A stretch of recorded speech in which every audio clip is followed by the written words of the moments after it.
Apocalipsis capítulo 2 y vamos a leer desde el verso 1 hasta el verso 7. Apocalipsis capítulo 2, desde el verso 1 al verso 7.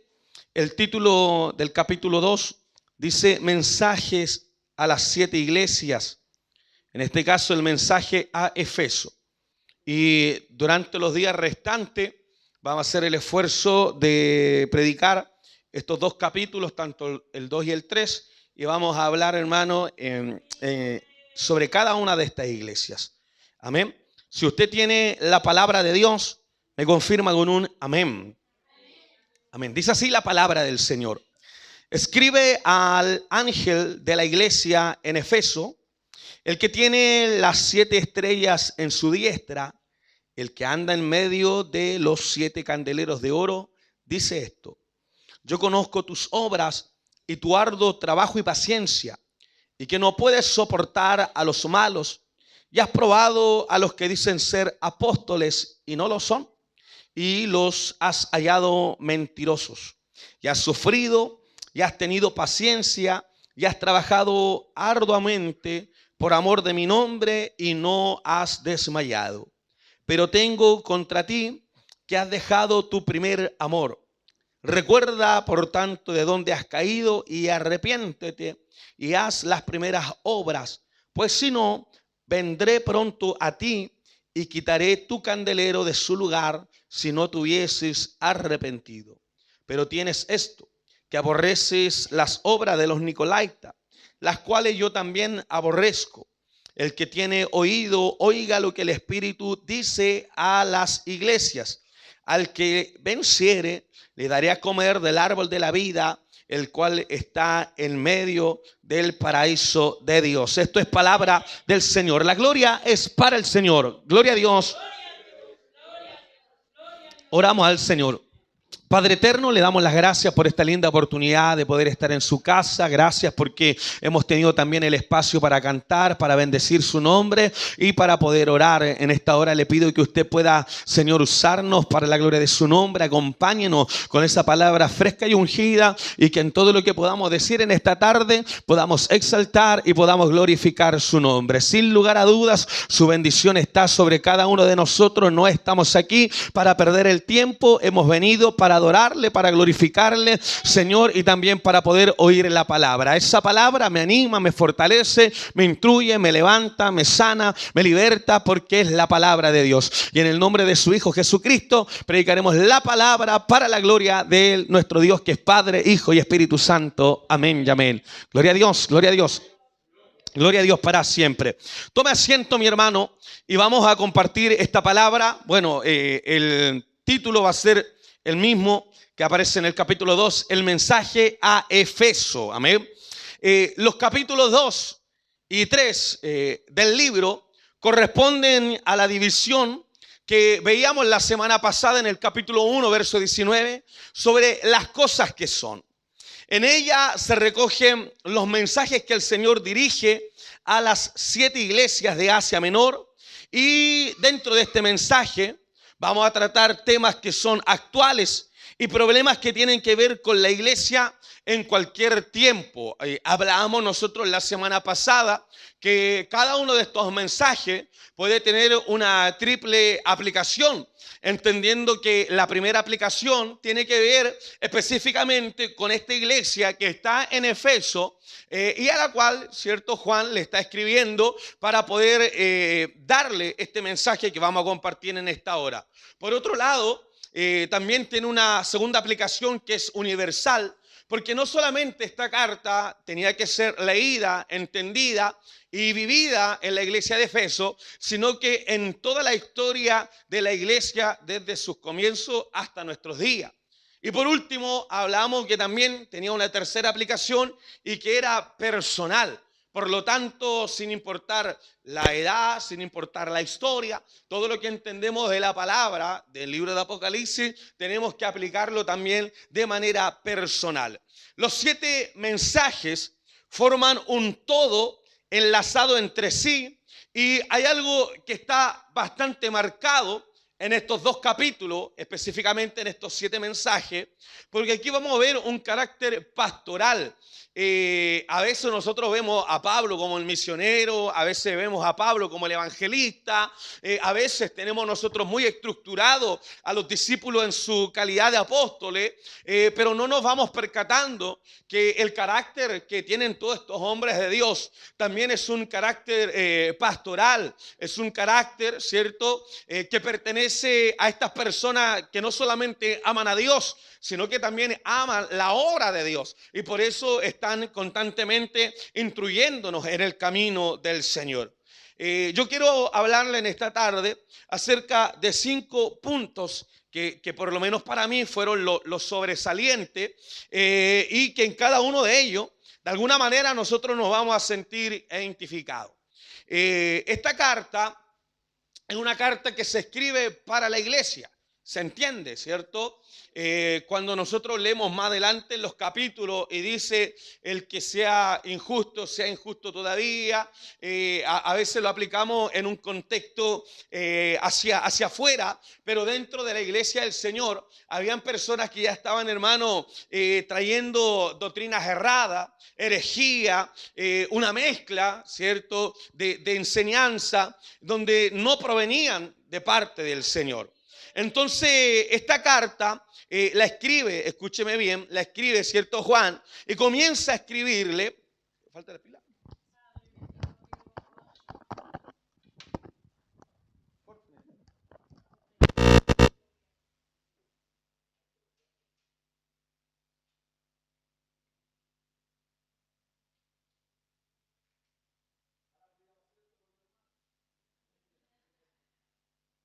Gloria a Dios, amén, aleluya, amén. Qué fácil sería, ¿cierto?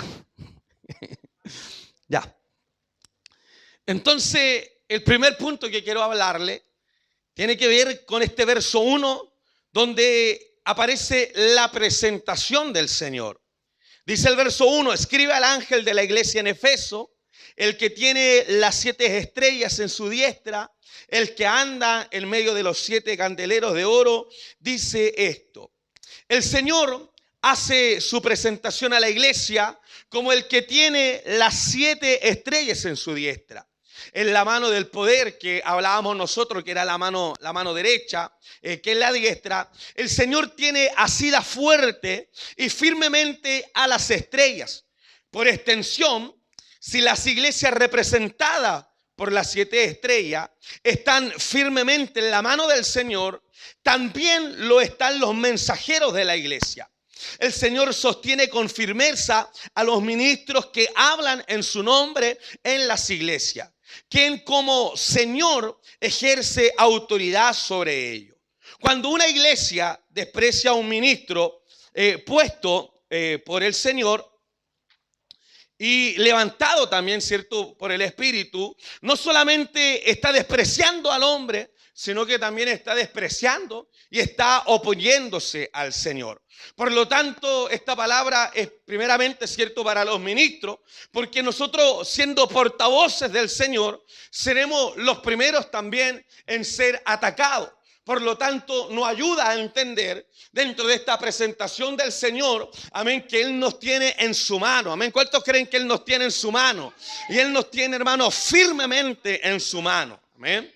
No solamente el Señor nos sostiene con su mano, no solamente el Señor nos tiene firme con su mano, sino que además el texto que hemos leído dice que el Señor está presente en su iglesia. No solamente sostiene a los ministros, no solamente sostiene a los pastores, no solamente sostiene a los líderes de la iglesia, sino que el Señor también está presente en medio de su iglesia.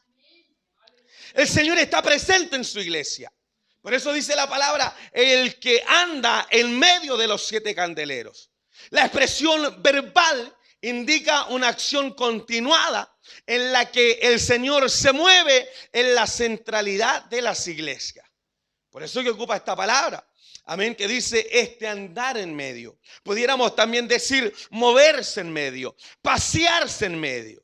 Y enfatiza, hermano, la condición, le estamos hablando, ¿cierto?, de un carácter pastoral, como lo hace el pastor con sus ovejas cuando está cuidando el rebaño. ¿cierto? Se pasea, les corta la lana, la alimenta, está en medio. Y el Señor, hermano, debemos entender que está en medio también de nosotros. El Señor se pasea, el Señor se mueve, el Señor nos cuida, el Señor nos está dando a nosotros un cuidado pastoral porque Él es el gran pastor de las ovejas. Por lo tanto, Cristo está siempre presente en la iglesia. A pesar de que algunas iglesias parezcan ignorar esa verdad, debemos entender nosotros que a pesar de las dificultades espirituales por las cuales todos atravesamos, a pesar de los conflictos e inclusive la apatía en la fe de algunas personas, el Señor siempre está en medio de su pueblo. Amén.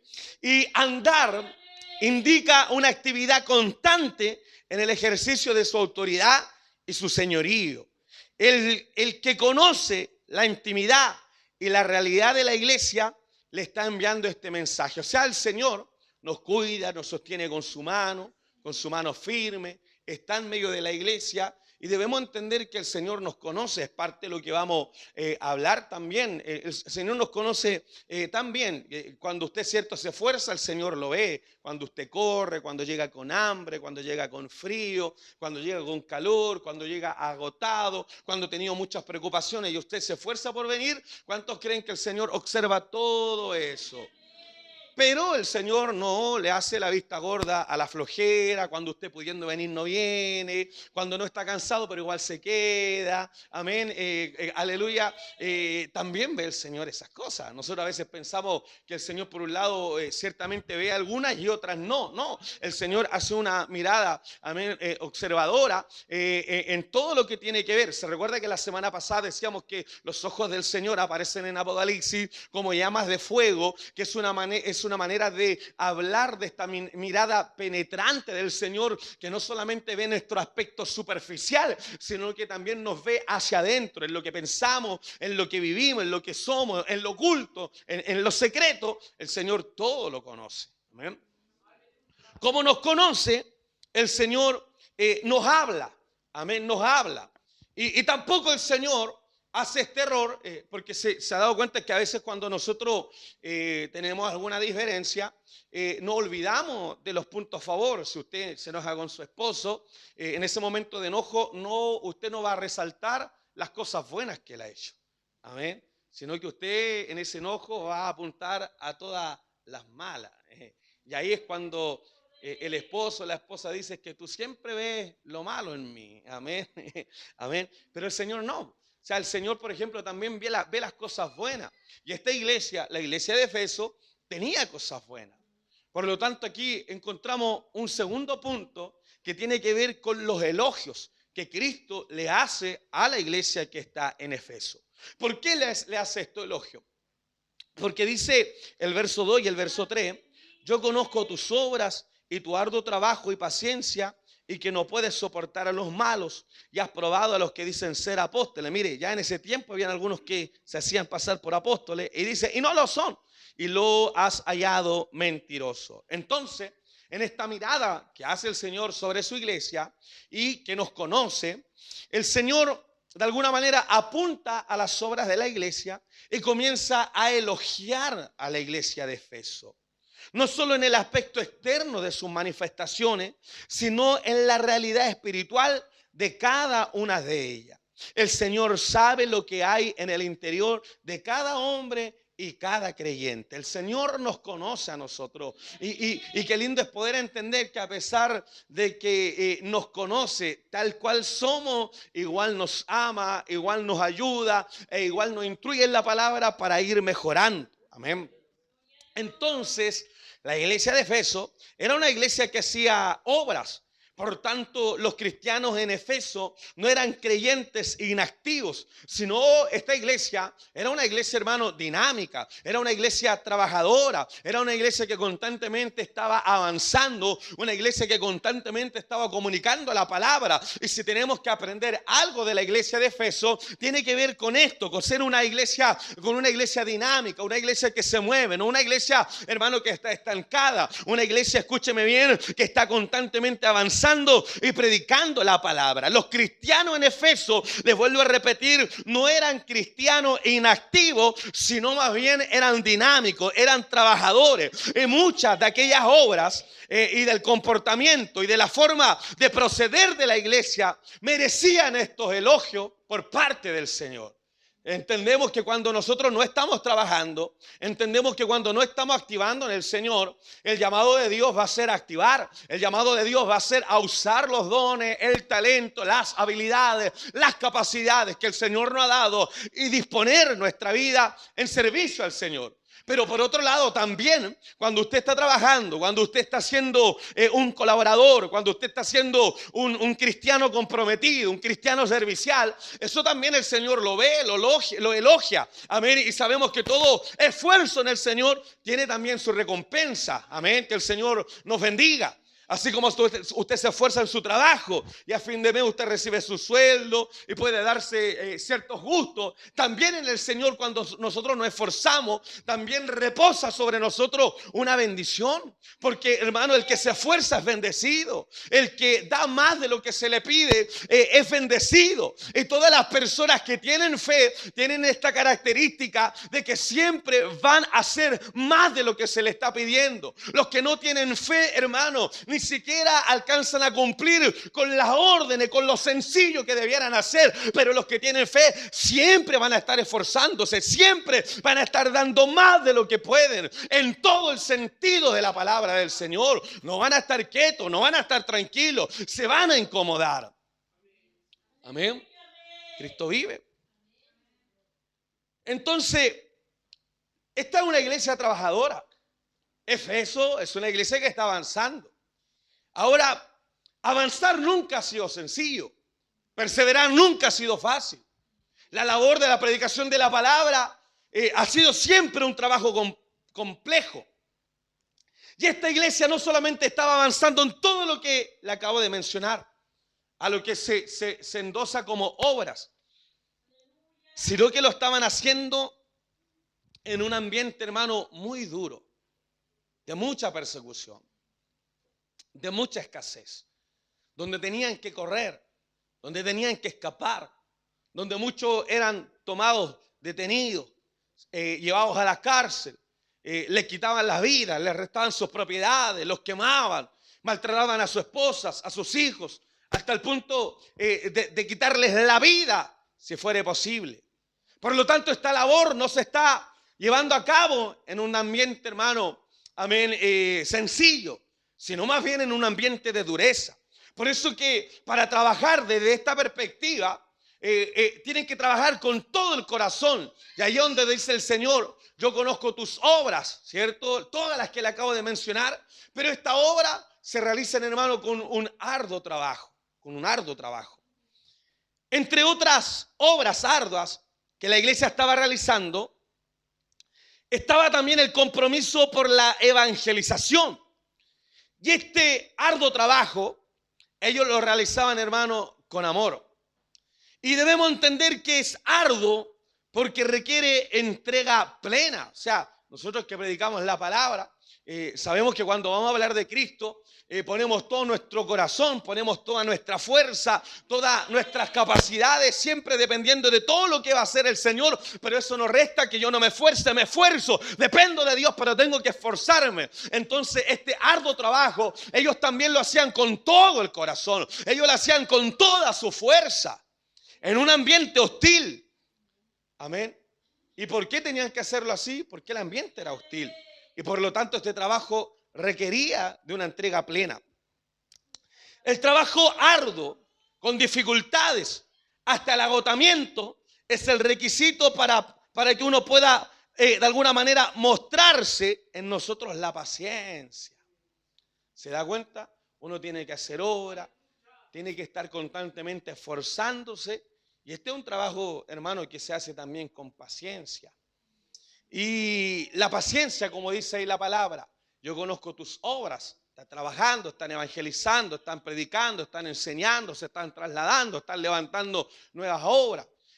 Todo este trabajo lo hacen de manera ardua, como dice la palabra, y paciencia.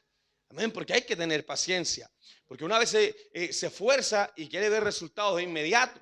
Pero en la casa del Señor o en la obra de Dios, hermano, tenemos que tener esa paciencia. Y la paciencia es la provisión de la gracia para llevar a cabo valerosamente la obra de Dios en medio de las tribulaciones. Recuerde que el ambiente donde ellos lo están haciendo es un ambiente duro, es un ambiente hostil. Por lo tanto, este mismo ambiente que causa tribulación en la vida de los cristianos se debe entender como la tribulación es una concesión divina para el beneficio del cristiano. O sea, mientras más difíciles eran las labores, la gracia de Dios más la acompañaba. Mientras el terreno era más duro, estos cristianos eran más usados. Mientras el ambiente era más hostil, el evangelio, hermano, aleluya, hermano, corría, ¿cierto?, a mayor velocidad, a mayor alcance.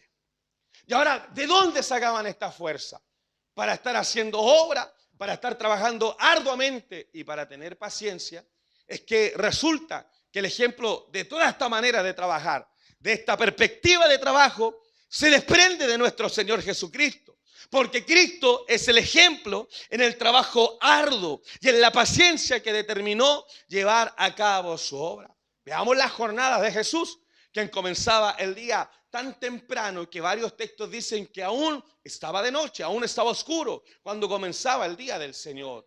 Y los terminaba muy tarde, todas las jornadas predicando la palabra, trasladándose a distintos lugares, a distintas latitudes y como si fuera poco, cubriendo distintas necesidades. Hay días que, hermano, nosotros que hemos estado predicando en otros lugares son agotadores, todo el día predicando, todo el día enseñando, visitando, aconsejando, también compartiendo, y uno a veces llega cansado, hermanos, que el Señor nos bendiga. Imagínense ahora, hermano, Jesús todos los días era así, todos los días eran de labores, porque Él no vino a perder el tiempo, y las necesidades del tiempo y de la humanidad eran necesidades apremiantes. Hay trabajo que no podemos dejar para mañana, hay labores que no las podemos postergar, y esas labores de ninguna manera Jesús las postergaba. Por eso que Él para nosotros es un ejemplo de lo que es el arduo trabajo. Cristo vive. Amén. Aleluya. Entonces tenían paciencia. Y Cristo no solamente es el ejemplo del arduo trabajo, sino también de la paciencia. Amén. Cristo vive. Y esa paciencia también tenemos que tenerla nosotros. Como si fuera poco, este verso también dice que aparte de tener obras, aparte de tener un arduo trabajo, aparte de tener paciencia, dice la Biblia, y que no puede soportar a los malos. Que no puedes soportar a los malos. Y note lo que dice el verso: ya has probado a los que dicen ser apóstoles y no lo son, y los has hallado mentirosos. Esta era una iglesia, hermano, también con discernimiento. ¿Se acuerda el pastor Charlie cuando predicaba el día domingo de la mujer que le hablaba el billete? Y son cosas, hermano, amén, que uno, como está despierto en el Señor, se da cuenta de inmediato. O no sé, cuando usted va al centro y todos sabemos, hermano, la historia del Pepito Pagadole, que es una farsa, que es una mentira, que hay gente detrás apostando, pero hay gente que hasta el día de hoy sigue cayendo. Amén. O la gran cantidad de personas que son estafadas a través de los celulares. Amén. La estafa, hermano. Hay gente, esta iglesia, hermano, tenía esta aleluya, espiritualidad de poder discernir. Por eso que hacen el trabajo, de poder probar a los que dicen ser apóstoles. Recuerde que el apóstol Pablo en una de sus cartas también implica que han llegado cartas, ¿cierto?, transmitiendo un mensaje distinto al de la palabra de Dios, pero viene con la firma del apóstol Pablo. Y el apóstol Pablo tiene que corregir eso, tiene que decir, no, amén, yo no he enviado esa carta. Entonces ya en aquel tiempo se estaban rotulando como apóstoles en las características de enviado. Y ahí, en esta característica, habían llegado, hermano, a Efeso. Pero Efeso tenía buen simiente, Efeso tenía buena doctrina, Efeso tenía buena palabra, eran ortodoxos en la enseñanza, constantemente estudiando. Por lo tanto, no eran fácil de poder engañarle. Yo no sé, hermanos, aleluya, si usted no quiere ser engañado, yo no quiero ser engañado. ¿Qué tenemos que hacer nosotros? Tenemos que leer la palabra, tenemos que estudiar la palabra. No solamente, aleluya, dice, aleluya, que no puede soportar a los malos. Esta palabra quiere decir que repudiaban a los falsos maestros. Y nosotros también tenemos que repudiar a los falsos maestros. Aquellos fieles que trabajaban arduamente y eran pacientes, también repudiaban a los malos maestros, a los falsos maestros, ya que no podían soportar a los malos. Eran personas malas. Además de eso, habían probado a quienes se titulaban a sí mismos como apóstoles. Sin embargo, aquella prueba que hacían nuestros hermanos de Efeso demostró que no eran apóstoles, sino, como dice la palabra, lobos infiltrados en medio de la iglesia. ¿Y cómo era el resultado después de esta prueba? Dice la palabra de Dios, y los ha hallado mentirosos. Por lo tanto, cuando estamos hablando nosotros de la iglesia de Efeso, no estamos hablando de una iglesia que ha hecho un trabajo superficial, sino una iglesia, hermano, que de alguna manera se ha entregado de manera plena a la obra del Señor. Amén. En todo este trabajo que conlleva, no solamente por los ataques que recibe desde afuera, sino también los ataques que recibe a través de estas personas que se infiltran para atacar a la iglesia desde adentro. Y si nosotros queremos avanzar, debemos tener también esa claridad de que tenemos que seguir haciendo obra, de que tenemos que seguir trabajando de manera ardua, de que tenemos que también tener esa paciencia y también repudiar, hermano, la falsa enseñanza, repudiar a los falsos maestros, repudiar a los falsos apóstoles, porque todas estas personas están llevando a muchas personas, a muchos creyentes quizás inmaduros en la fe, ignorantes en la doctrina, lo están llevando al engaño. Hermanos, que el Señor les bendiga.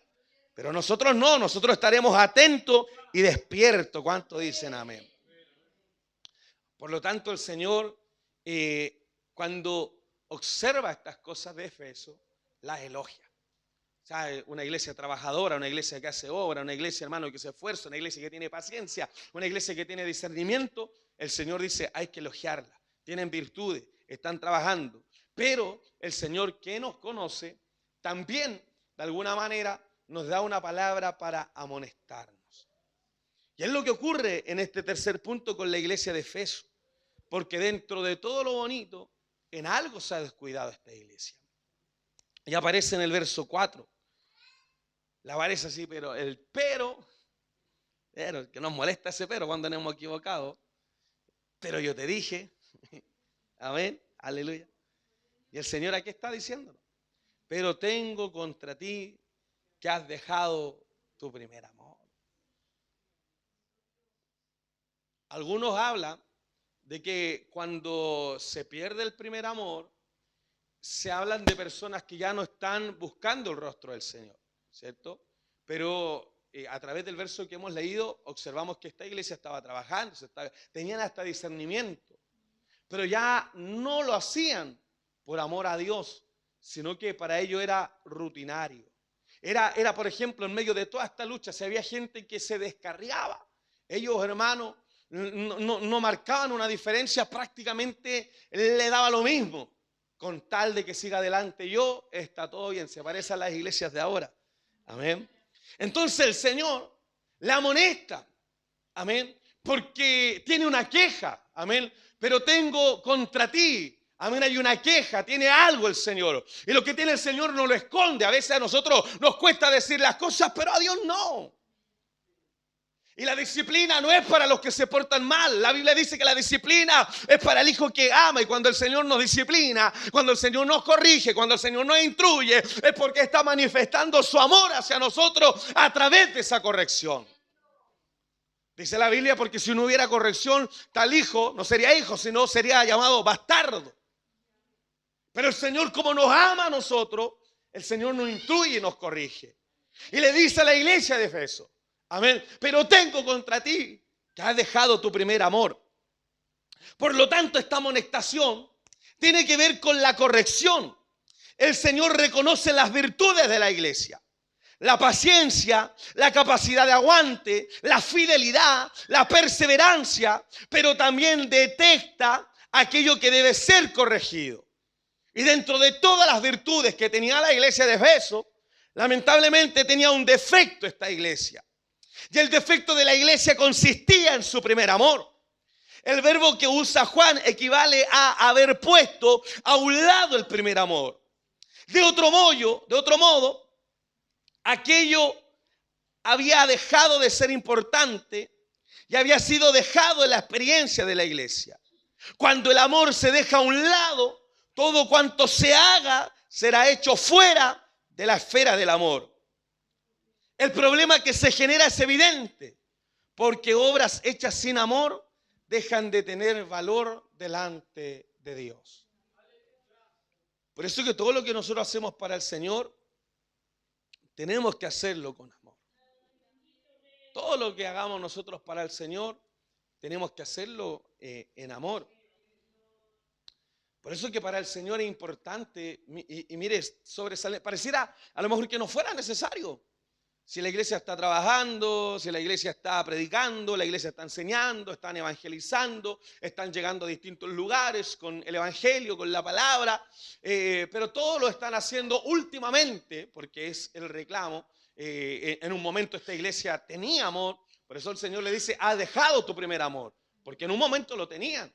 Y qué triste, hermano, cuando la iglesia camina así, cuando el grupito de acá no se junta con el grupito de allá, cuando el pastor tiene cierto a sus hermanos cercanos, cuando está el otro grupo ahí, aleluya, postulando para irse para otro lugar y hacer otra iglesia, alaba lo que él vive. Cuando no hay amor, qué triste, hermano, cuando no hay amor. Amén, que el Señor nos bendiga. Por eso que el Señor tiene esa queja. Trabajan, pero lo hacen sin amor. Van al culto, pero lo hacen sin amor. Glorifican a Dios, pero lo hacen sin amor. Predican la palabra, como algunos que salen a hacer evangelismo, pero predican sin amor. Y todo lo que tenemos que hacer nosotros tiene que seguir en la línea de Jesús, en la línea del Padre, porque de tal manera amó Dios al mundo. Bajo ese amor, Cristo murió por nosotros. Bajo ese amor, Cristo dio su vida en la cruz del Calvario por nosotros. Bajo ese amor, el Señor nos recibió tal como llegamos. Amén. Sin saber vestirnos bien, sin saber hablar, sin saber expresarnos bien. Vea una foto suya, para atrás, cómo llegó usted. Amén. Ahora subimos así porque estamos con terno y están bien, pero súbase una cuando no conocía al Señor. Y el Señor nos recibió igual. Y bajo ese mismo amor con el que nos recibe, no nos deja tal como llegamos, sino que por medio de la palabra nos invita a crecer, nos invita a madurar. Pero siempre nosotros tenemos que hacerlo con amor. Por eso que el Señor hace esta queja. Han dejado su primer amor. La importancia del amor es evidente, ya que toda actuación de Dios está siempre rodeada de amor. No porque Dios tenga amor, sino porque Dios es amor. Porque la naturaleza de Dios es amor. Nosotros tenemos amor, pero Dios es amor. Todo lo que hace el Señor siempre está rodeado en amor. Amén. Por lo tanto, toda actividad fuera del amor no puede agradar a Dios, porque es contraria a su propia naturaleza. Nosotros leemos un verso que siempre lo decimos y decimos que sin fe es imposible agradar a Dios. Pero también debemos entender que el amor del cual no está hablando Dios, este amor está aún por encima de la fe y aún por encima de la esperanza. Es lo que dice el apóstol Pablo en 1 Corintios capítulo 13, verso 13. Por lo tanto, el trabajo sin amor es molesto para Dios y también es molesto para la iglesia. Amén. ¿Cómo cambiarían las cosas si nosotros hiciéramos todas las cosas como amor? Amén. Y no sé, pues yo veo a un hermano a lo mejor que no está atento y empiezo, mano, ¿para qué vino? Si no está atento a la palabra, váyase. Así lo hacen en otro lado. Acá no. Aquí puede quedarse. Pero cuando no hay amor, de verdad, hermano, uno como pastor, pero más allá que pastor, yo voy viendo, a veces, por ejemplo, cuando toca algún hermano que no ha venido hace varios días, trato de llamarlo, trato de escribirlo, de animarlo, de preguntarle qué es lo que tiene, de también poder entenderlo. Y me llama la atención cuando dicen, si los hermanos, tal hermana igual me ha llamado, tal hermano igual me hizo un llamado. Si llamar no cuesta nada, ¿cierto? Amén. Amén. Entonces está ese amor. Y ese amor aquí tiene que seguir creciendo. Amén. Ese amor tenemos que seguir nosotros trabajándolo. No dejar del amor. Hay gente que es complicada, amén. Y aunque nos cueste amar a esa gente, la vamos a amar. Gracias por eso, amén. Aleluya. Amén. Pero tenemos que hacerlo con amor. Cuando nos preparamos para predicar, yo no me pongo a leer, no me pongo a estudiar, no oro, no presento ayuno para atacar a la iglesia. Yo no hago todas estas cosas para tratar mal a la iglesia. Porque hay gente que piensa que por el hecho de estar ayunando, por el hecho de estar orando, por el hecho de estar leyendo la palabra, como que eso le da la autoridad para menoscabar a aquellos que no lo hacen. Amén. Y están constantemente golpeando a la iglesia, mutilando a la iglesia. Amén. Es como cuando, aleluya, a usted le tiran el plato de comida. Yo sé que eso nadie lo hace, pero ponerle un ejemplo. Cuando le tiran las cosas. Nosotros no todo lo que hacemos lo hacemos con amor. Uno prepara mensaje, uno busca el rostro del Señor. ¿Qué voy a predicar? Amén. ¿Qué es lo que la iglesia necesita? Amén. Y más que lo que nosotros necesitemos, ¿qué es lo que quiere Dios darnos a nosotros?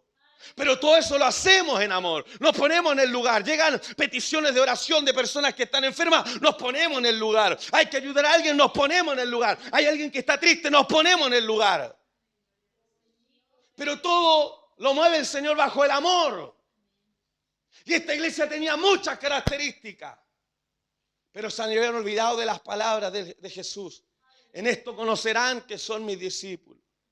En que se amen los unos con los otros.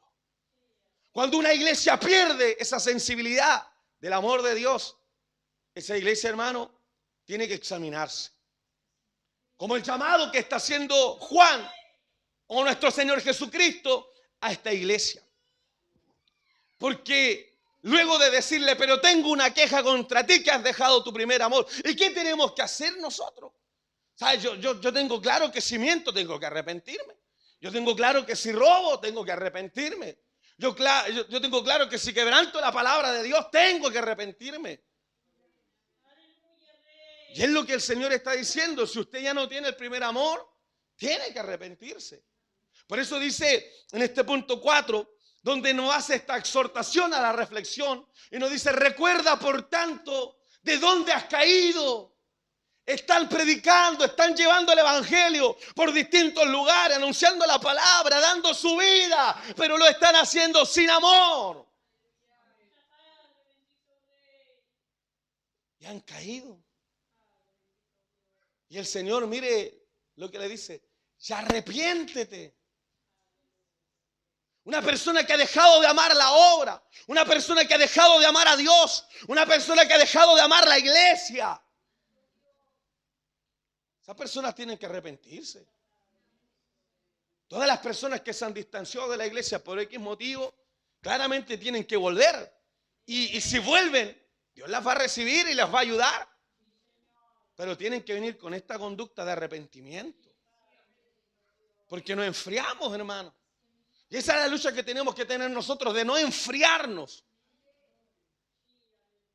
Por eso que el Señor lo lleva a la reflexión, le dice, recuerda. Amén. El Señor llama a la iglesia para que reflexione. Recuerda pues, dice la palabra de Dios. El verbo recuerda está en modo imperativo. ¿Qué es lo que le quiero decir? Que está dándole una orden. O sea, recuerden cómo eran ustedes antes. Y etimológicamente, esta palabra recuerda es un llamar a la mente. ¿Dónde está hablando el Señor? A la mente. Para que puedan recordar. Hoy día usted en la actualidad debería estar creciendo, esforzándose, trabajando más que los años para atrás. Porque hablamos que en el evangelio hay un crecimiento. Y cuando yo no estoy creciendo o me estanco, es un tiempo también de analizar mi vida. Más que analizar a todos los demás, a mí primero. Por eso que el Señor nos dice, recuerda, por tanto, de dónde has caído. Y mire la necesidad que tiene el Señor, no solamente de recordarnos, sino de invitarnos al arrepentimiento. El Señor los llamaba a reflexionar de dónde habían caído. Se les llama a considerar la altura espiritual de antes y de la situación espiritual que ellos tenían ahora. Por lo tanto, esta reflexión, este recordar, los lleva a ellos, hermano, a experimentar el arrepentimiento. Examinada su situación, debían proceder a la restauración espiritual que demandaban el lugar donde se encontraban espiritualmente hablando. Dios los llama a un arrepentimiento. El Señor le está llamando a un arrepentimiento total, y este arrepentimiento total no lo podían postergar. Si el Señor le está diciendo que deben arrepentirse, ellos debían hacerlo de forma inmediata. Cristo vive.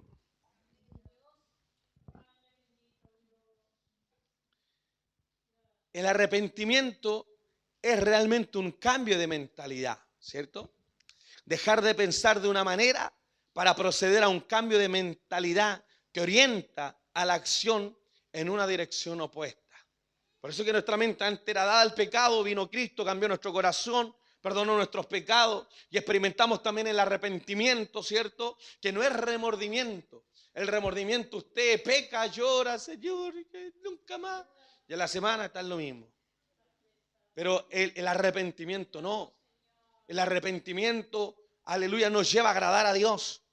El arrepentimiento nos lleva a la salvación. El verdadero arrepentimiento. Se recuerda que día atrás le mencionaba de que Judas, cuando ve ya que a Jesucristo lo van a enjuiciar, que lo van a crucificar, dice la palabra que él se arrepintió y quiso entregar las monedas de plata. Amén. Pero lamentablemente no fue bien recibido y tomó la mala determinación de ir a un árbol, colgarse y quitarse la vida. Lo que Judas experimentó no era el arrepentimiento que lleva a la salvación, sino que experimentó el remordimiento. Y el remordimiento, hermano, aleluya, nos hace ir en contra del camino de la salvación. Por eso es que cuando la persona se arrepiente de corazón, esa persona, hermano, aleluya, recibe la salvación y la vida eterna. Y nosotros a veces miramos la falta de amor de manera tan superficial. Y no, aquellos que no tienen amor por sus hermanos tienen que arrepentirse. Y si vamos perdiendo el amor por la iglesia, por la obra y por nuestros hermanos, tenemos nosotros que arrepentirnos. ¿Y cuánta gente, hermano, hay así? Yo me he encontrado con hermanos racistas dentro de la iglesia que no pueden saludar a las personas de color. Yo menos mal, aleluya, comparado con ellos soy rubio, ahora me saludan. Pero hay personas así. Hay personas que miran en menos. ¿Y por qué lo hacen? Porque no tienen amor. Porque no tienen amor. Yo me recuerdo años atrás, hermano, estábamos en una vigilia y entró un curadito, hermano, y se hizo pipí ahí atrás, pero dejó todo, pero hediondo, hermano. Y los hermanos con mucho cariño lo tomaban, le limpiaron ahí, pero con cualquier amor el pipí. Y decía, ay, esto hermano. ¿Te lo recoge y el papel ahora? Es el amor, es la forma. Yo creo que todos los que estamos acá, en algún momento nos ha marcado a alguien que nos ha transmitido en medio de tanta gente tosca. Recuerde que la generación antigua era hermano, de una pobreza, de una vida de esfuerzo, de una vida de levantarse aún en medio del cansancio y de enfermedades, que a veces ese te quiero, ese te amo, no lo manifestaban a través de los gestos, del cariño y de las palabras, sino más bien del bienestar que trataban de dar, escúcheme bien, a la familia. Y no estaba ese te quiero como usted ahora toma al hijo, toma a la hija, juega con él, lo abraza. ¿Por qué lo hace? La gran mayoría lo hace porque en algún momento no lo vivió. Pero cambian las cosas cuando usted tiene ese amor, cuando usted es cariñoso. Por eso usted tiene que saludarse. Dígale, deséele bendición a su hermano. Dígale, me alegro de verle, me alegro de que esté aquí. Me alegro. Y cuando estén en situaciones complejas, anímelo a seguir avanzando. Porque así quiere el Señor que nosotros lo estemos animando. El que tiene que animar, hermano, no solamente es el Señor. No tampoco, hermano, solamente son los predicadores, sino que la iglesia en sí. Pero ¿quién es esa iglesia que se apoya? ¿Quién es esa iglesia que constantemente se está animando? Es la iglesia que tiene ese amor de Dios. Y hoy día, en medio de tanto odio, nosotros somos los encargados de manifestar ese amor. Por eso que ellos debían arrepentirse. Y dicho arrepentimiento debía reconducir a la congregación a hacer las primeras obras. Estas obras que se habían interrumpido. Y tenían que volver al primer amor, al amor ferviente que habían dejado. Cuando usted ama a Dios, usted no mira a distancia. Estos días no me recuerdo quién me preguntaba y vienen personas de tan lejos para acá. ¿Te piensa que mi hermano Sergio no tiene iglesias más cerca a su casa? Amén. O nuestros hermanos que vienen de Maipú, nuestros hermanos que vienen de la Pincoya. Amén. ¿Piensa que no hay otra iglesia más cerca? Pero el amor no lo hace ver a usted distancia. El amor a usted no lo hace ver límite. El amor a usted, hermano, no le pone barrera. Como dice el apóstol Pablo, el amor todo lo sufre, todo lo soporta. Entonces, si no tenemos amor, pierde sentido lo que estamos haciendo para el Señor. Aunque estemos predicando, aunque estemos anunciando el evangelio, aunque estemos enseñando la palabra. Y una de las características que tienen que tener los predicadores es que ellos deben amar a la congregación. Ellos deben amar la obra, ellos deben amar la iglesia. Porque Cristo no solamente la amó, Cristo se entregó por nosotros. Y si nosotros estamos aquí, hermano, amén, a veces uno suena medio tosco de acá arriba, pero cuando usted lo conoce se da cuenta que no es así. No todos tenemos esa particularidad, a lo mejor, de tener tanta chispa y de ser tan gracioso. Amén. Quisiéramos nosotros tener toda esa gracia, pero no. Amén. Hay gente que dice, yo soy así, soy serio, pero no quiere decir, hermano, que sea amargado. Es su forma de ser, amargado. Aleluya. Pero nosotros mismos, usted manifiéstele. Manifieste ese cariño, demuestre ese amor. Hacia su esposa, hacia sus hijos, hacia sus padres. Manifieste. Este mundo está carente de amor y nosotros, hermano, somos esa oportunidad para poder transmitir ese amor. Amén. Una actividad sin el impulso del amor, obrado por el Espíritu, se convierte en un mero activismo. El Señor estaba decidido y dispuesto para actuar enérgicamente en caso de no producirse el arrepentimiento demandado. El Señor le dice, recuerda por tanto de dónde has caído y arrepiéntete ya en las primeras obras. Pues si no, ahí le pones, pues si no, y pongo la mano ahí, vendré pronto a ti y quitaré tu candelero de su lugar si no tuviere arrepentido. Ahora, no solamente el Señor nos conoce, observa nuestro trabajo, las virtudes, tenemos claro que también el Señor conoce nuestros defectos, pero aún así el Señor sigue dando apelaciones y sigue dándonos promesas para aquellos que oyen la palabra. Recuerde que los versos continuos dicen, el que tiene oídos para oír, oiga lo que el Espíritu dice. Entonces, cuando yo pongo atención a esta palabra, me doy cuenta que el Señor está haciendo una apelación al creyente. Y este último punto tiene que ver con eso. Por un lado con la apelación y con otro lado con la promesa que el Señor nos da. El Señor hace una apelación al creyente, aunque la advertencia general es para toda la iglesia. No atender a la amonestación y a la advertencia del Señor es despreciar también al Espíritu Santo y mostrar rebeldía contra Él. Porque sabemos que está hablando el Señor, pero ¿qué dice la palabra? Si me puede acompañar en el verso que sigue. Amén. En la que viene, por favor. Ahí. El que tiene oído, oiga lo que el Espíritu dice. Por lo tanto, cuando yo no escucho esta palabra, no solamente no estoy escuchando al Señor, no solamente no estoy escuchando al Padre, sino que estoy despreciando lo que el Espíritu Santo quiere hacer en mi vida. A veces nosotros venimos y decimos, Señor, yo quiero que el Espíritu de Dios me hable, yo quiero que el Espíritu de Dios me llene, yo quiero que el Espíritu de Dios me visite. Y ese Espíritu de Dios nos está diciendo que tenemos que oír la palabra del Señor. Y no solamente oírla, sino también tenemos que hacerla. Por eso es que nos apela a nosotros. Y no atender a la amonestación y a la advertencia del Señor. Le vuelvo a repetir, es despreciar también al Espíritu Santo y mostrar rebeldía contra Él. O sea, si hay personas que no tienen amor y escuchan este mensaje y dicen, no, me da lo mismo.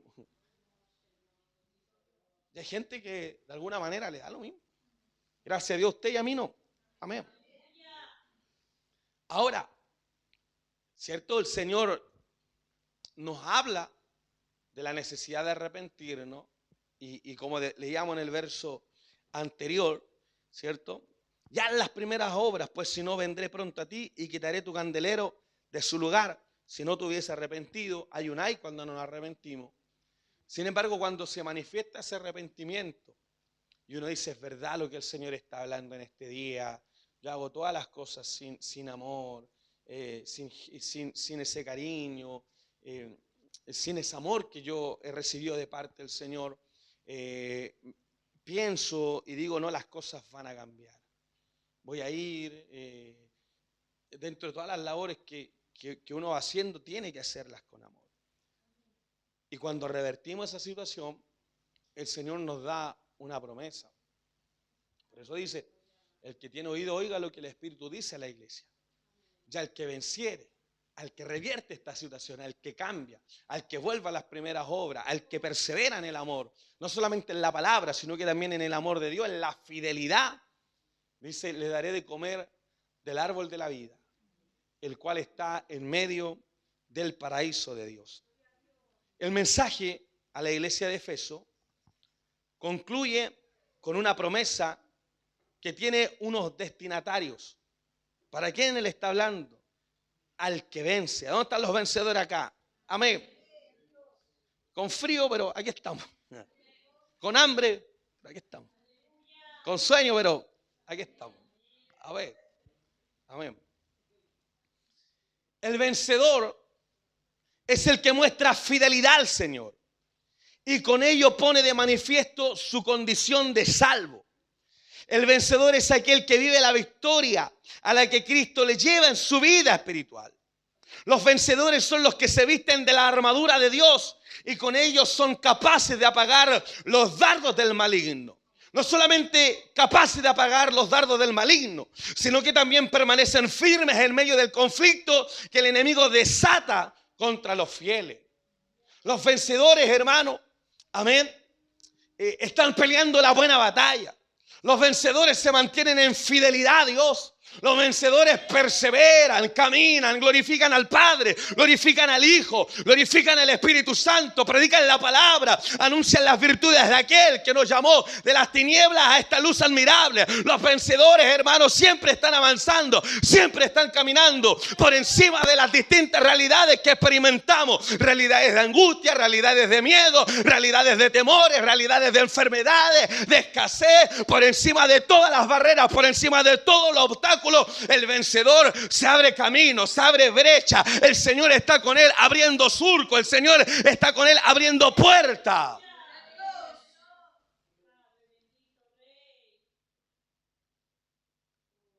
Voy viendo distintas reflexiones y había una fábrica de zapatos que mandó a 2 de sus mejores vendedores a un lugar en África donde nadie tenía zapatos.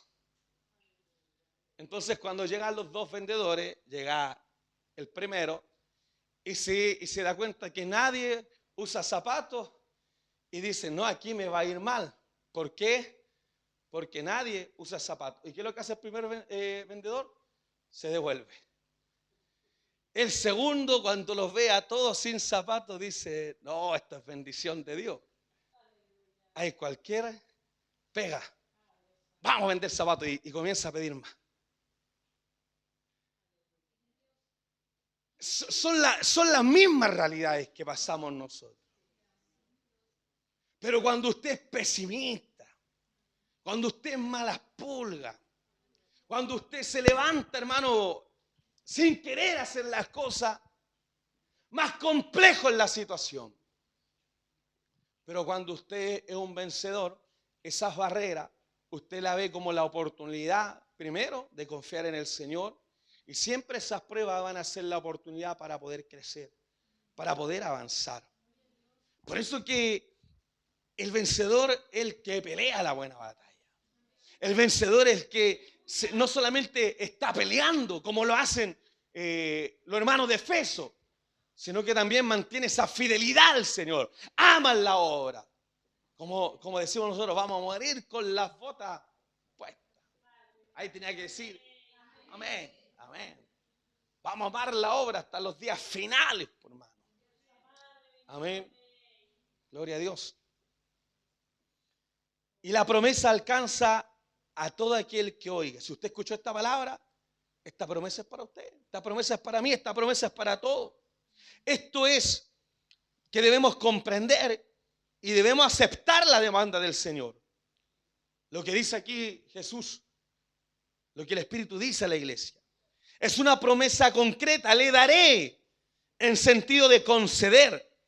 El Señor promete que le dará de comer del árbol de la vida. El Señor dice que el árbol de la vida está en el paraíso de Dios. Expresión simbólica que se refiere al lugar donde se manifiesta la presencia de Dios. Por lo tanto, expresa la plena comunión entre el Señor y los suyos. Y está refiriéndose, por tanto, al pleno disfrute de la vida eterna.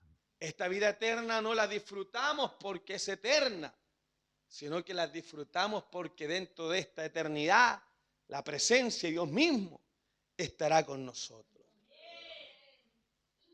Por eso que el Señor, les vuelvo a repetir, le habla a la iglesia en Efeso, a la iglesia universal a través de toda su historia, pero en esta tarde nos habla de manera personal a cada uno de nosotros. ¿Cómo está viniendo usted al culto? De nuevo hay culto. Como vieja. Yo hoy día de nuevo al culto. De nuevo al culto. ¿Le dicen así esos chiquititos? No, a mí me dicen, de nuevo a la iglesia, si fui para ayer recién. A ver, y de nuevo a la iglesia. Amén. De nuevo. Llegará un momento en que Dios los va a tocar como nos tocó a nosotros. Y ahora uno se aflige cuando por trabajo, enfermedades, distancia, y uno no puede venir, a uno no le da lo mismo. No le da, uno siente esa necesidad de estar, y cuando no viene sabe que es pérdida, perdí hoy día. Por eso es que nos esforzamos, aunque a veces usted está cansadito, agotado, tuvo un mal día, hermano, un mal día, y esos malos días son, pero con todo el día malo. Pero usted se anima, se esfuerza y viene a la casa del Señor. Y lo que les digo yo a todos los hermanos, cuando ha tenido pruebas grandes, cuando ha venido las enfermedades más grandes, cuando ha tenido las situaciones más adversas, y usted ha tomado la determinación de ir a la casa de Dios, es cuando más Dios lo ha consolado, es cuando más Dios lo ha ayudado, es cuando más Dios lo ha fortalecido. Con esto termino. Me imagino a Tomás. Están todos los discípulos con tristeza, con angustia, con miedo, llorando. Nadie sale del lugar donde están refugiados, y más que refugiados, escondidos. Y me imagino a Tomás por medio de todos los tristes, mejor me voy un rato. Pero cuando vuelve, resulta que Jesús había resucitado. Había estado con todos los discípulos y era distinto. Estaban todos con gozo, estaban todos con alegría, ya no tenían miedo, ya no había tristeza, había alabanza, había gloria, había expresiones de júbilo. Y Tomás no puede creer lo que pasó. Yo digo, así me siento cuando no voy a la casa del Señor. Amén, así que no se pierda los cultos, hermano. Vamos a orar al Señor. Colóquese de pie y vamos a darle gracias al Señor.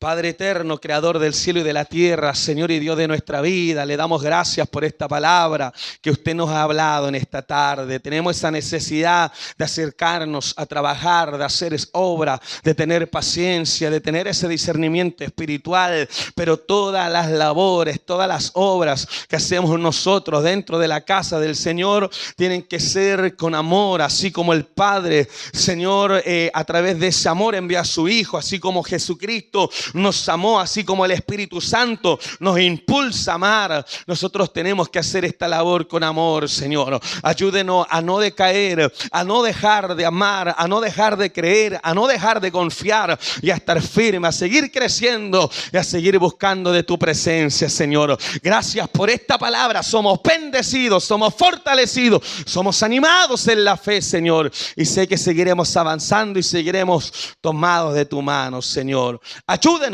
y denos esa fuerza, Señor. Todo lo pedimos y le agradecemos en el nombre de Cristo, nuestro Señor y Salvador. Amén y amén. La gloria es para el Señor. Gloria a Dios. Gloria a Dios. Gloria a Dios para siempre. Vamos.